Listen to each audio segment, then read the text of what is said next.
Okay, we are live in studio. We are here for a new and improved version of the Richard Listens podcast, here with my co-host, Mr. Darelle Noel, who is a performance coach as well as a handsome podcaster and an extraordinary man. We're going to learn more about him, and I thank him for joining me and collaborating and bringing you fresh new content. Today in studio, we have a professional basketball player who is going on a venture overseas. We have Miss Leah Purvis, who is a graduate of the Buckley School here in Sherman Oaks, California. She averaged almost a double-double. Pretty impressive. And then is a graduate of Miami of Ohio. So we're going to learn about her and her journey and her keys to success. So welcome to the studio, Miss Leah Purvis. Thanks for having me. Yes, thank you for being here. And Darelle, how do you know Miss Leah? I know Miss Leah because we train. I worked with her this past offseason, preparing her for her first year in Israel. That's right. And just because we haven't given the guests a chance to get to know you through my cast, I know you've done other casts, and thanks for sharing that content with me. Thanks for having me. Yeah. So talk a little bit about your work you do with athletes in particular. So I'm a sports performance coach. I work with basketball athletes, football athletes. Pretty much the landscape it's widespread. I work with all athletes, but my niche would be football and basketball athletes. And I'm based in LA, so I've been doing it for about 3 years now. And so I've been knowing Leah for about 3 or 4 months now. We've been working for 4 months, and unfortunately, she leaves me next week, so I'm a little upset about that. Yeah, we need to talk about that, right? Because that's hard. Yeah. So did Leah find you specifically to prepare? Did you find Darelle just to prepare for this journey? Like, you recognize going internationally is going to require new skills, or just you want to be ready for the challenge? Talk to me about that. Kind of a little bit of both. So I have obviously a basketball trainer who has worked with Darelle previously, and I wanted to get a little more explosive, a little faster, work on my movement patterns, and be more efficient. So Dash is my trainer. He told me to reach out to Darelle, and ever since then, we just have been gotten to work. Excellent. And so talk to us. You are going to be playing for, let me know if I mispronounce it, Elitsor Holon? Yep, that's it. And how long out of college are you right now? I just graduated in May, so I'm fresh out of college, so I will be a straight-up rookie. So this is a straight-up rookie. So this is exciting, right? So educate us, I keep pushing my daughter into basketball. I mean, she wants to play soccer. I don't know. For a basketball guy, I have a whole family of soccer players.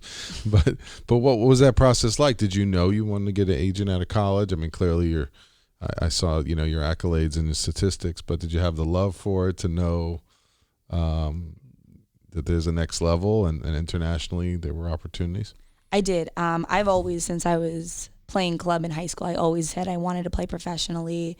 My club team was very elite. There are a lot of girls who are in the WNBA currently and play overseas. So those are the type of personnel I surrounded myself with. And I always knew if the opportunity presented itself, I wanted to pursue basketball just because I love it. And I tell people I want to play until the wheels fall off, because once you stop playing, it's so hard to get back into it. So I want to just take every opportunity that comes to me. So yeah, my entire junior, senior year of college, I knew I really wanted to play overseas. An agent actually reached out to me once I was done with my senior season, talked about making dual citizenship because I am a Jewish American, and that is a huge benefit to playing overseas, being an American with 2 passports. So once that opportunity presented itself, I got my citizenship.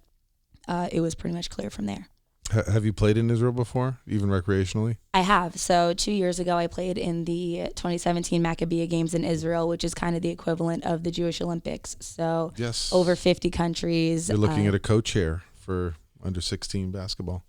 Yes. So the Maccabiah, over 50 countries, athletes from all across the world, Jewish athletes from across the world come to Israel every 4 years, and it's kind of like the Olympics. So I tried out for that team my sophomore summer, made the team the summer before my junior year. I went over there, and I guess some agents and some coaches had seen me, but obviously with the rules, they can't contact until you. after your junior or after senior year? After your senior year, your eligibility has to be completely done, completely washed up. So once I was done with college, they reached out to me, and that's how the process kind of got going. Wow. So, yeah, I mean, I happened to spend my college year, my junior year in college, and one of the things that was really refreshing for me is when you play over there in recreationally, like people applaud when you do a nice move. Like it's all about sportsmanship, and they really appreciate the international game. So that's an amazing cultural experience for you. I mean, how special is it? Were you looking for other opportunities in other countries, or was it like, no, I want to play in Israel?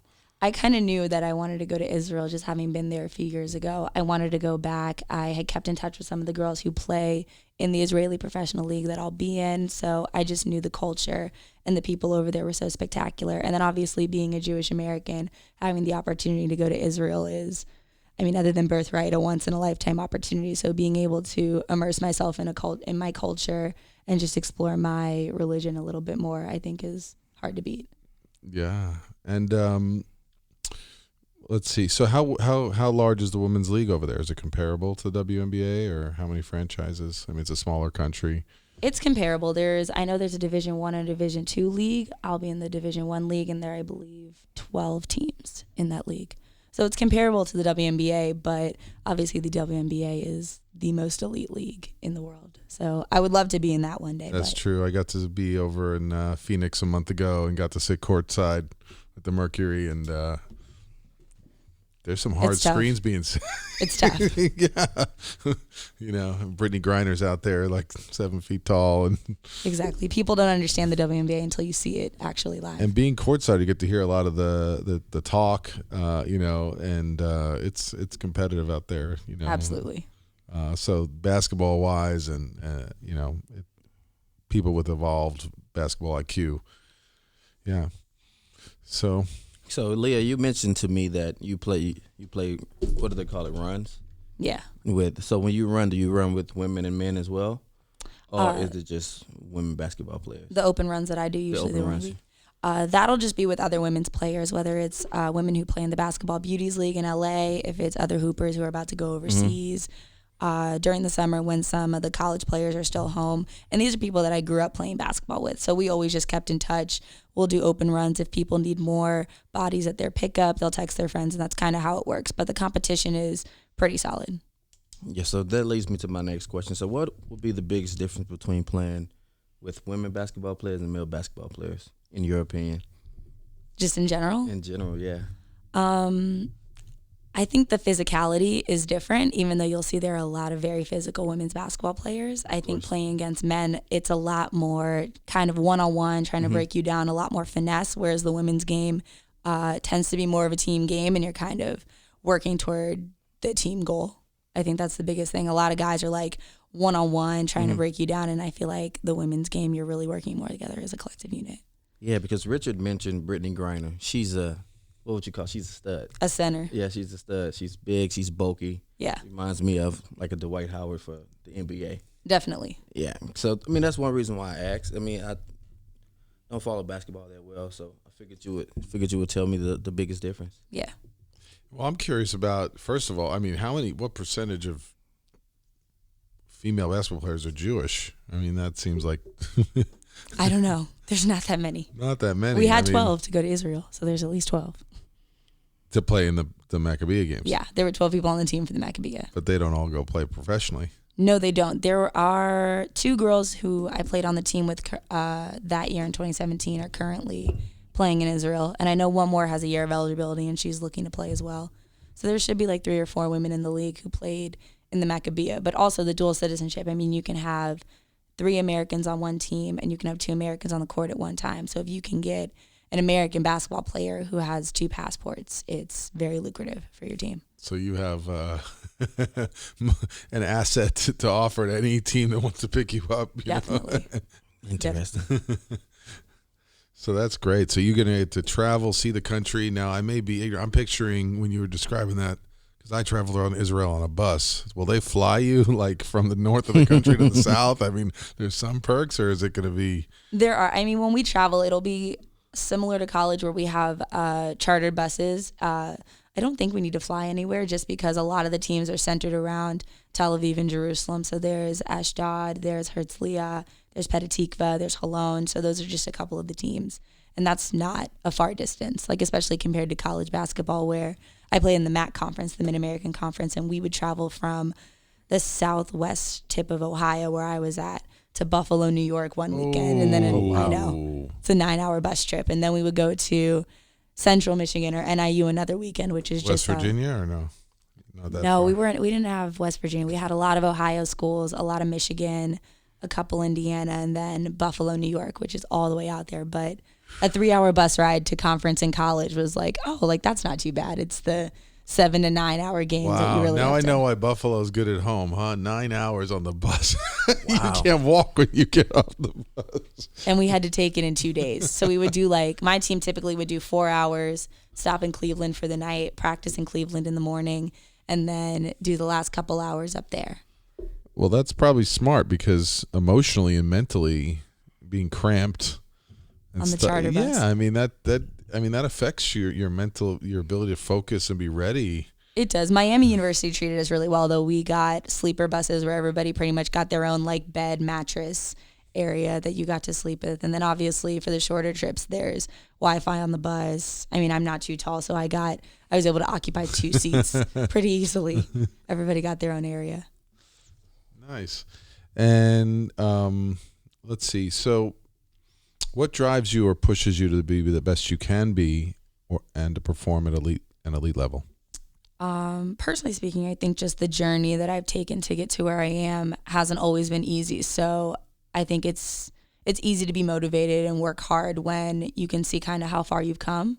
For example, my recruiting process to get to Miami University was a little tricky and difficult. I was a really late sign my senior year. I didn't have any offers when all my friends signed in the first signing period. So I really had to work my tail off my senior year, average insane amount of numbers, be a great shooter, be a great teammate, be a great passer. And then Miami found me in about like late February, beginning of March in my senior year before I graduated high school. And I flew out there for an official visit, tried out with the team. I loved it. They loved me. So that's really how I signed. And then since then, I've had the mentality that I'm going to be the best teammate. I'm going to be the hardest worker. And for me to not play and not see time on the court, it would really have to be kind of extraordinary because I'm going to work my butt off to make sure that I'm on the floor.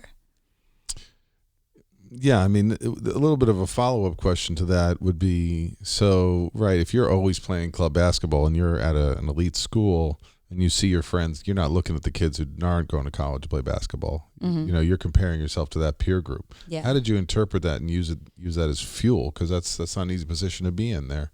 No, it was really difficult, especially imagine I'm like 17 years old, so everyone's posting their signing day photos. It was difficult for my mom and I, but I'm a firm believer that everybody's journey is different. Everything happens for a reason, and everything happens the way it's supposed to be. So I just stayed positive. I kept busy. I stayed in the gym.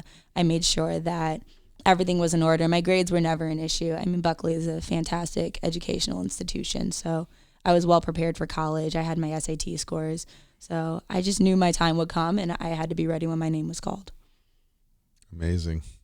Did you have backup plans, like backup plans being built in, or it was like, I'm just going to control what I can control? Just kind of controlling what I could control. I knew that like the biggest thing with getting recruited is your grades and test scores, and I knew those were fine. So I started applying to other universities just as a regular student, and I figured if I had the opportunity to be a practice player or try and walk on, then I was going to figure it out then. But I was fully prepared to not play college basketball, which was a really tough pill to swallow. So when the opportunity came forward, I was excited. I worked hard, and obviously my career at Miami was something I wouldn't trade. That's a funny tip that we get from a lot of professional athletes, is that in a way you have to be willing to let go of your extreme desire to pursue it relentlessly. Yeah. Because then that's when you're free of it. Otherwise, it's like, can cause a lot of anxiety and pressure, right? You see players in the draft for different NBA, WNBA, NFL, and if they go in the 6th round instead of the 1st round, it can affect them psychologically and emotionally. Some people use it as fuel. Tom Brady. You have to. There's no reason in letting it. I mean, there's nothing you can do about it. Like you said, kind of got to control the controllables. control the controllable. Yeah, but this is thankfully, I mean, people are now bringing in sports and performance consultants to work with athletes to help them prepare for the draft, so that they can prepare for those moments and disappointment and adjusting expectations and staying in the moment. Yeah. So that doesn't control your outcome at the next stage. Next question from you, Mr. Darelle? Of course. So the question that I have, if you wasn't going to play professional basketball, I know you just enrolled to study your master's. What would you be pursuing? So I am pursuing my Master's of Education from the University of Missouri. They have a great online program that really fits into my schedule being a professional athlete in another country. So that degree will be in counseling psychology with a focus on school mental health. If I wasn't playing professionally, I believe I would have probably just gone straight into a PhD or a PsyD program because I eventually do want that doctorate degree in clinical psychology. Okay. Interesting. I'm looking at kind of like a master's in sports psychology, maybe a second master's. So There you go. Interesting. Athletes need help too. Athletes need a lot of help. Like oddly, that's a big component of the world that I'm in. Like a lot of athletes deal with a lot of different things, and it's weird that most athletes don't understand or realize that they need to deal with things off the court. They just kind of go with the motions. And say, for instance, Antonio Brown, he has a lot of different issues, but I guess he's so stubborn and don't really realize that these things are really going on, and he needs to see someone. You know, it's the reality of it, and most African American athletes don't grasp that reality. You know, so it's tough, but it's a big component of the sports performance world. Absolutely. Athletes in general, I feel like sports psychology and just having a sports psychologist, having a mental performance coach is becoming a lot more common in collegiate athletics. And I know my team had one, and we really benefited from it, especially when we got closer to the end of conference and things were getting tougher, things were getting closer. It really kind of helped us focus a lot more on our goals and what we needed to do. Yeah, I recently watched a show about Renault tests. You know, so when he was in the NBA, there's a lot of stigma that he had problems. But in reality, he had just had mental awareness problems. And he began to travel with the mental health coach, psychologist, and those things help him towards the later parts of his career. Like if he would have stayed on that road he was in, his career would have ended long before it did. And I think once he began to see the psychologist, the mental prep coach, his career lasted about 6 to 7 more years. So I think, you know, we should kind of push that envelope, guys. Yeah, he's a great example of someone who adjusted and was very honest and open about his work. Because coming from New York, I didn't come from where I think he's from Queens, Queensbridge, I think. Queensbridge, but some of the tougher areas where I didn't grow up there, so I don't exactly imagine, but it wasn't easy. And you definitely are like, well, you talked about the male physicality, like that's the ultimate, like, war zone of a basketball court, no nets on the rims, and he was like, you fight for every inch, the toughest defender. And there's some of that, in some of these other cases too, where like you've always had to be the center of attention, you've always had to fight for everything, you've always had to compete, and now with social media and everything, there's so much attention, and yet so you're going through this battle and you never get a moment to breathe.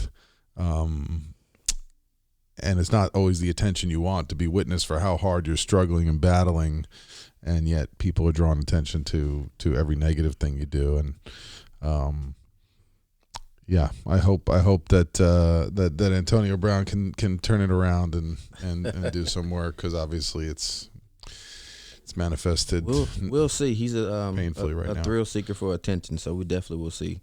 And it's weird that all the negative things get magnified and outside of all the positive things that he do, and all athletes in general. So, Leah. Yes. Back to the guest at hand. Yeah. So, who's your favorite coach or mentor? I know when I was growing up, I was in sports, but I didn't look up to any athletes. I looked up to my dad. He was a pastor, and he was someone that I can go talk to, and someone that I can get advice from. So, for you, who would that person be? It's a tough one. I've had a lot of great coaches, whether it be in my high school coach, my college coaches, my club coaches. One club coach that really stands out for me, though, is Natalie Jarrett. She coaches Santa Barbara. She coached at Lipscomb. She's been all over.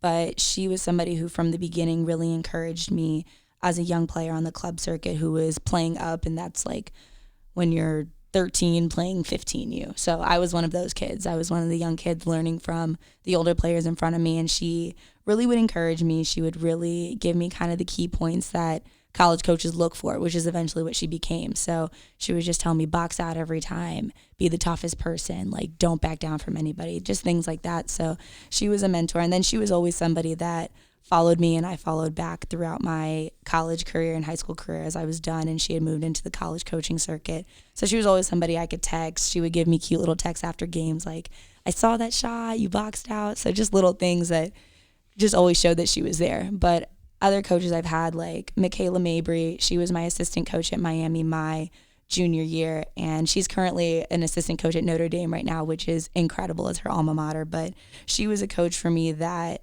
helped me through a lot of tough times and really was again, always positive with me, always very honest and very straight up, but also poured her heart and all of her like being into me as a player, which you could definitely feel.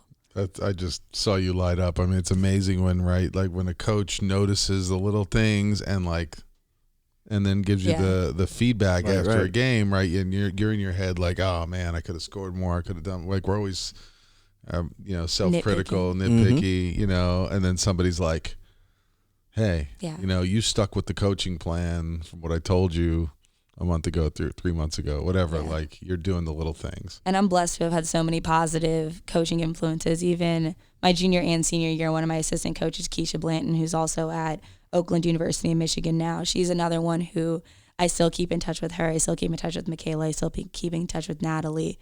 To this day, they're checking in on me like, when do you go overseas? Are you excited? So I'm thankful and I'm blessed to have had mentors and coaches in my lives who are now not my coaches, and now they're my friends. And I can really lean on them for advice and lean on them for guidance and just positivity.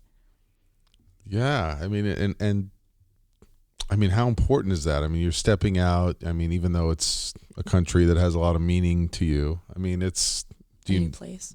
Yeah, it's how do you feel? I mean, you're still a young woman going to live overseas and pursuing basketball. I mean, it's your dream, but what's the ratio of excitement to nerves right now?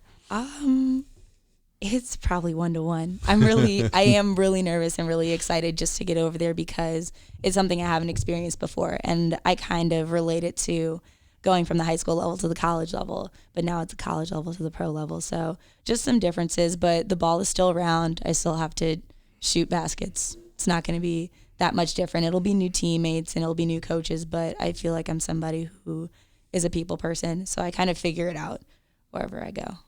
That leads us kind of to our next question. What challenges do you foresee in playing overseas, and what can you do to not let these challenges affect your player performance? Kind of similar to what Darelle was talking about, just the mental aspect of the game is so important. And I've had a lot of friends who've gone overseas, and physically and talent-wise, they match up. They're good, but mentally you're in a new place, and you're 10 hours ahead of your family and friends, and it's hard to get to talk to people, and it's hard to get the support that you had when you were in college only a few hours away. So I could foresee that being a little bit of a challenge, but do the coaches coach in English? Oh yeah, everybody in Israel speaks English. The street signs are in English. Yeah. So the language barrier won't be difficult. I do plan on kind of learning a little bit of Hebrew just so that I'm not that American that like assumes everybody just speaks English wherever I go. I feel like that is so. Yeah, in Tel Aviv they'll speak to you only even if you try. They'll be like, yeah, no. I'll say shalom, and they'll be like, oh, okay, yeah, exactly. No, nice try. Like but in other parts of the country, I feel like they'll go with it. They'll try. Yeah. But that's another thing about the Israeli people. The culture is just so welcoming and so helpful. But yeah, mentally, I know I'm just gonna have to stick to my routine, stick to what I do, get my extra shots up, make sure that I'm taking time away from basketball, which doing my master's program will be that little bit of breath of fresh air for me when I'm kind of like, I just need to, I can't really look at a basketball right now. I can look at my master's program, go do some homework. Yeah. I mean, how does that schedule build in? Are you going to take just a few classes at a time, or? They suggested 2 to 4. So naturally, just being me, I wanted to take 4 or 5. And my mom was like, can you just you chill out? Like Ease into it. You're moving to Leah. a new country. Can you just take 2 classes? So I'm taking 2 classes this semester, trying to stay ahead on my work and all of that. But I'm really thankful that the program I have, I don't have to check in online and be at my computer screen for a specific amount of time. It's very independently based. So whenever I have the time, as long as I submit the paper by Thursday and submit the paper by Saturday, however I figure out my schedule is how I'll do it. And do the Israeli leagues play on Saturday? Are they secular? We definitely would not play on Saturday unless it was Saturday evening because of Shabbat. I know Yes. that is pretty much our day off, but I don't know what the league looks like yet. I don't know what the schedule looks like just because they haven't released it. So that's just something else that I'll It's a whole figure it different out when I thing. get Yeah, there. I'm pretty sure the week goes Sunday to Thursday. It does. And then Friday sundown to Saturday sundown is Shabbat, where everything is just shut down. Cool. So I'm excited. Hopefully the hotel will be set up or wherever you guys are at, or Exactly. yeah. But that's also something that our chairman and our coaches have Figure done out. for my chairman for Cologne has been there for almost, I believe, 30 years. So Oh, so they're used to players coming internationally. experienced. Yeah. And what about the facilities? Do you foresee? I mean, you mentioned coming from a nice program where even the standard of travel is quality to a degree. I mean, do you think that they can match that over there? Are they at the same level? I'm not sure. I've talked to some girls who played in the Israeli league, and they said that they get treated well and that you're a professional athlete, that they want to make sure that you're taken care of and you're healthy. Will it be the same quality as what I got in college? I don't know. I mean, my athletic trainer in college was like a second mom for me, so I don't know if I'll have my second mother over there, but she also packed me some goods before I graduated. She sent you a care package. She did. She sent me like ankle braces, a mouth guard, some knee pads, Oh wow. some electrolytes. So she's taking care of me even though I'm not even playing anymore for her. Wow. So, I mean, at the gym, we talk about adapting and adjusting. What are some things that you've done to help you, for what you're going to see overseas? As As far as just the whole culture, the whole atmosphere, and like being independent. We talked about earlier that, you're with a team atmosphere, you have your trainers, you have everyone pretty much catering to you. But now you're a professional athlete, so some things will be, for yourself to do independently. How are you preparing for that? Or have you prepared?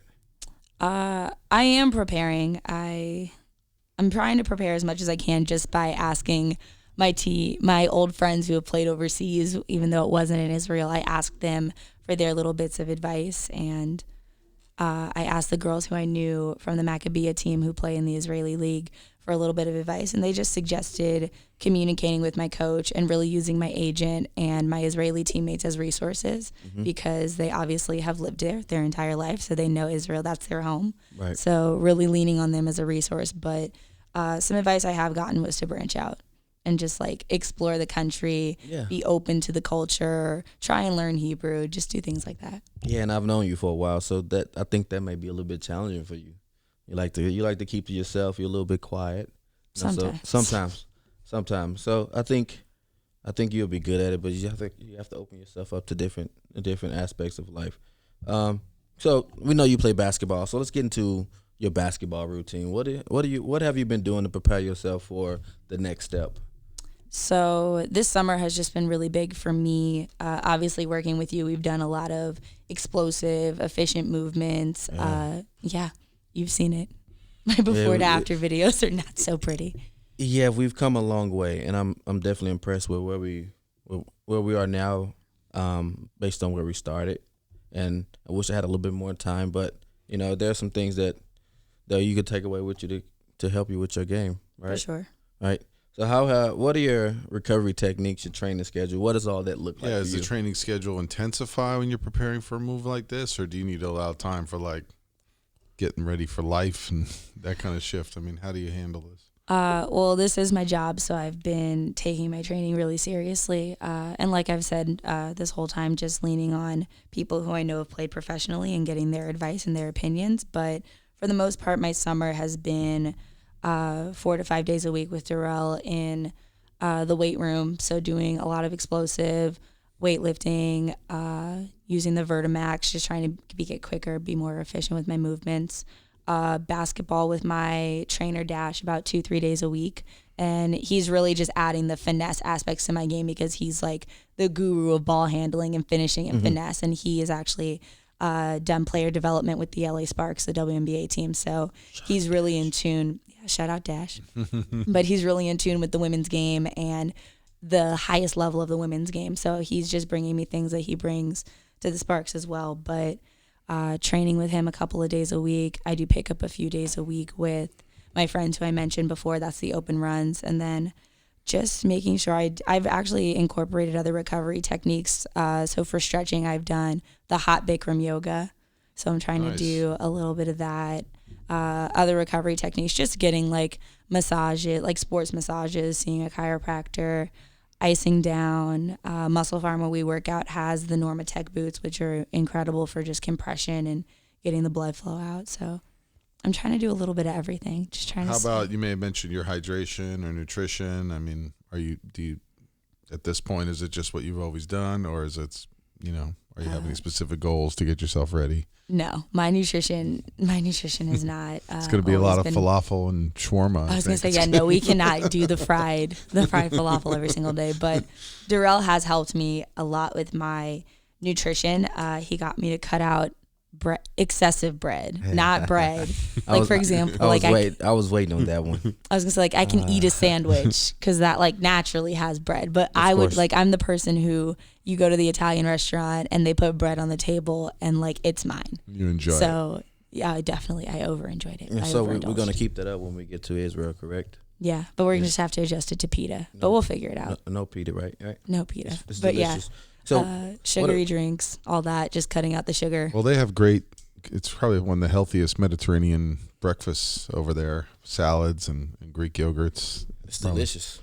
It's delicious. I mean, I put her on not really restrictions, but. And our listeners can't see, but we have a Miami of Ohio basketball game on the background. Is this one of your games?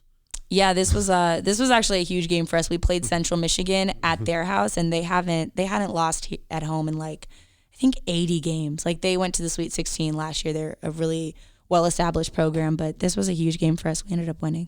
Oh, nice. But yeah, nutritionally, just making sure I not cut out completely because I feel like that's so unrealistic, but just monitoring the amount of sugar intake I have, the amount of bread, carbs, just trying to eat positively and fuel myself because I'm working really hard. So there's no point in just letting it all go because I wanted to eat like crap. Is that going to be a challenge living abroad, new foods and new nutrition labels? And are you even going to have your own apartment? Do you know? I know I will have, I won't have my own apartment. I'll have an apartment that I have a roommate who's my teammate with, but I know she'll be American. Just something else that I'm going to figure out once I get over. I don't really know who it is yet, but like I said, I'm a people person. I'll be fine. But I know what to eat. I just sometimes choose not to eat it, which is the biggest choice. Yeah, but they have vegetables. They have lean meats over there. And I'm also not a very picky eater. I'll try anything. Hot chicken. So, I mean, I always recommend the 80-20 method. 80% of the time, you eat pretty clean, pretty healthy, things like that. And 20% of the time, not indulge, but eat things that you enjoy in moderation. That way, specifically for athletes, they won't crave. So they have a lot of idle time when they have a bad game. They're forced to do eat things that they normally wouldn't in excess. So we've done a good job at that. And you're in a new country, you're exploring. Yeah. I mean, you're on the Mediterranean. You got fish. You got. I mean, so there's some part of enjoying your life and yeah, having fun, right? Is not being excessive, but yeah, and you can still eat well and enjoy what you're eating, especially when you're burning a ton of calories. I mean, you're gonna be training, so yeah. We'll keep it together. So how will the workouts differ from in season and off season? Because I know we work out 4 days a week. You with your basketball coach, 4 or 5 days a week. You're doing your recovery techniques. So that's a full routine. Mm-hmm. What does that look like during the season? During season, just speaking as a college athlete, it's very team, game, and scout oriented. So you're really preparing for the opponent because our opponents, we play people 2 days a week. So every day except for our off day, we're preparing for the next game. So that's something different that I anticipate being similar overseas, but I don't anticipate the amount of scout and film that we watch to be equivalent to what I did in college, because we did a ton in college. But pretty much as an athlete in season, it's about maintaining it's about maintaining what you've built in the off season, and then also maintaining your confidence like game to game. So if you don't have a great game, it's really important, especially for me, to get in the gym with my assistant coaches, get in the gym with my trainers, and get up shots even on the machine just by myself, kind of clear your mind and mentally keep yourself sharp. Whereas in like a postseason or preseason, you really are focusing on your weaknesses and turning them into strengths. Whereas during season, you're kind of maintaining your strengths and building on that, and just doing what you need to do to win the next game. Yeah, I'm glad you mentioned that. That leads me to my next question. So what have you learned from your body, from your game, and what's the difference between training for a collegiate program and then expanding your game to for the professional level? I know when we began training, I noticed a lot of things that you probably didn't notice or take interest to. Balance, speed, agility, coordination, little things like that, motor skills, mental capacity. What are some things that you worked on these past 3 or 4 months, and what's different from your mentality to locking in and working on these things? I think the biggest difference is that I'm not working toward a program. I'm not working toward a team where I know what the system is going to be, because as of right now, my team, my coach and my chairman have signed professional players, and they know the skill set for them, but they don't know how we work as a team. So He doesn't really have a system. He doesn't have roles yet. I don't know if I'm going to be asked to distribute. I don't know if I'm going to be asked to be the defender. So I'm just working on me, which I think is the biggest difference, because when you're in college, you know what your coaches expect. You kind of know the role you're going to fill the next season. So you're working toward kind of a set, not a limitation, but something that's already set for you. Whereas right now, I'm just working on Leah. I'm trying to be the best Leah before I go overseas, before I go to Israel, and that's kind of working to my standard instead of somebody else's. I love to hear that as someone who's a father of a daughter. To hear that you're the character of the individual. It's connected, but it's separate from the athlete. It is. And that you've mentioned your mom, you've mentioned some coaches, you mentioned the warmth, the tendencies of the relational quality. And how enriching that is to your character, and this experience is then just an extension of that. So any challenges don't really shake that core character. So I can hear that. But a question for the athlete side to yourself before we have to wrap up here. What is your game day ritual, and what sparked you to follow this routine? My game day ritual, for the most part, depending on whether we're home or away, pretty much remains the same. We have shoot around in the morning.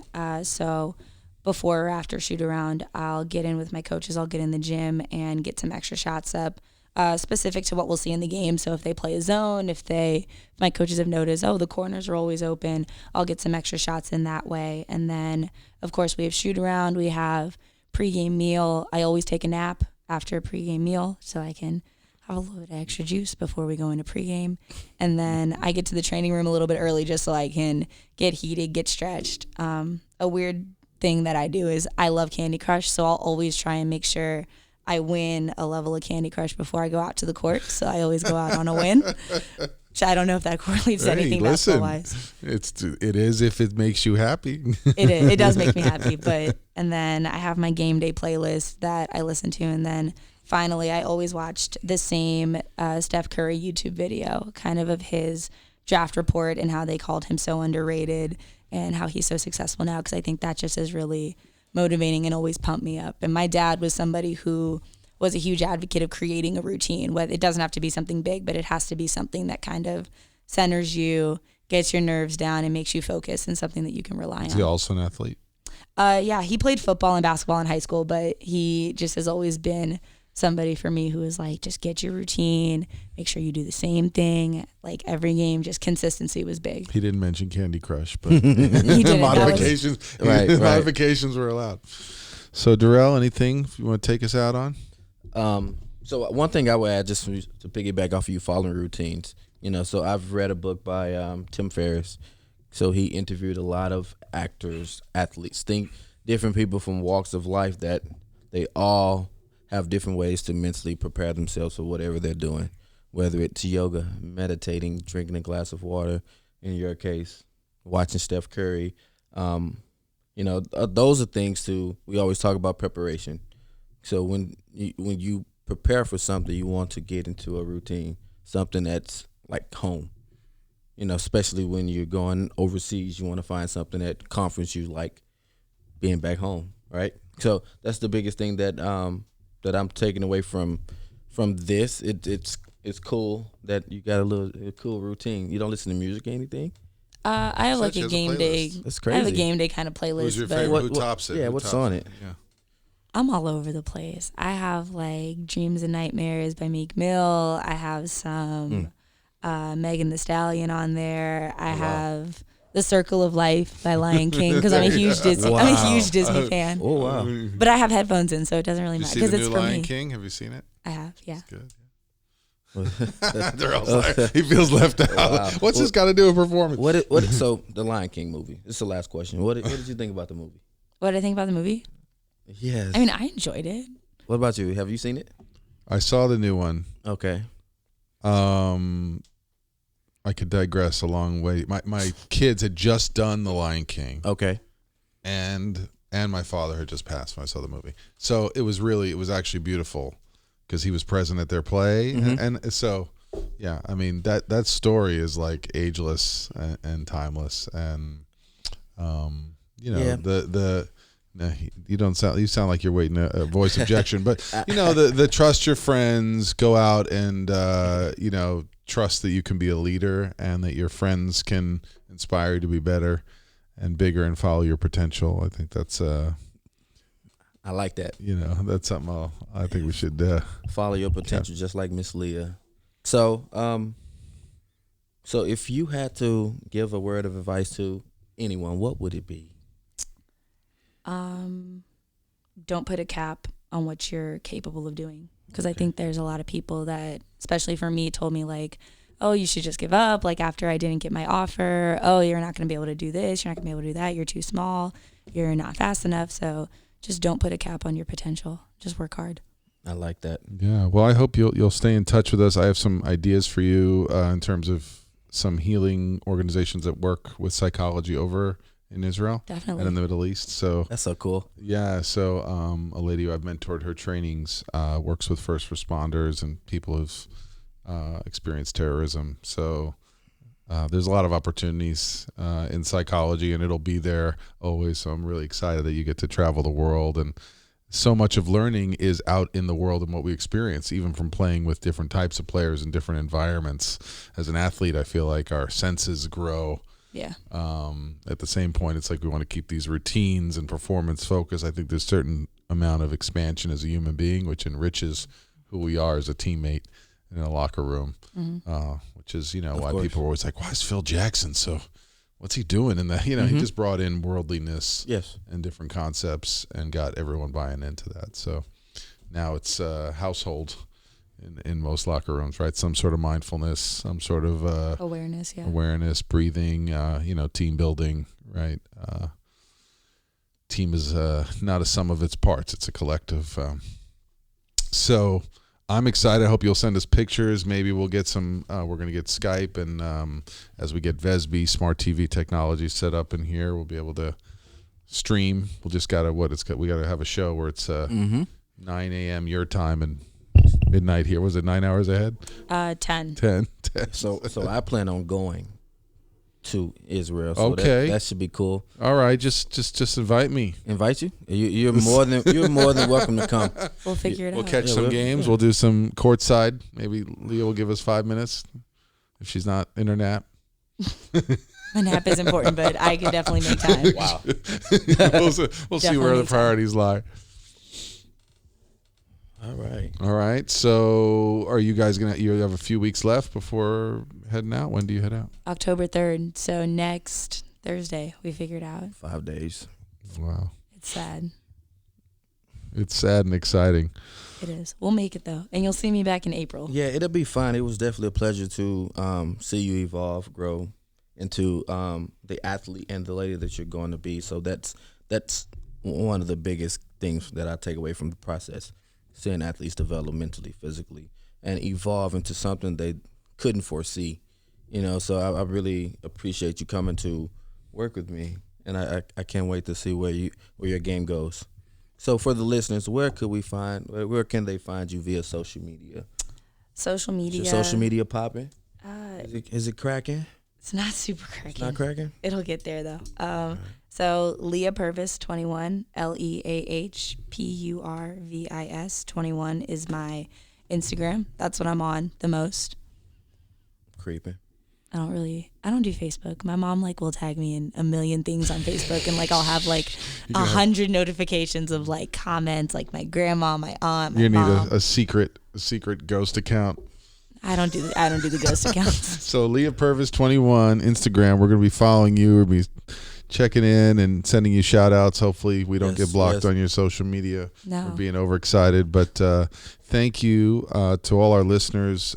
We hope we are providing you with more relevant guests in all the different fields. And I'm so excited you're pushing my awareness of what it means to be a professional in female basketball, and going to a country where I've shared some of those experiences, and I think it'll be absolutely amazing.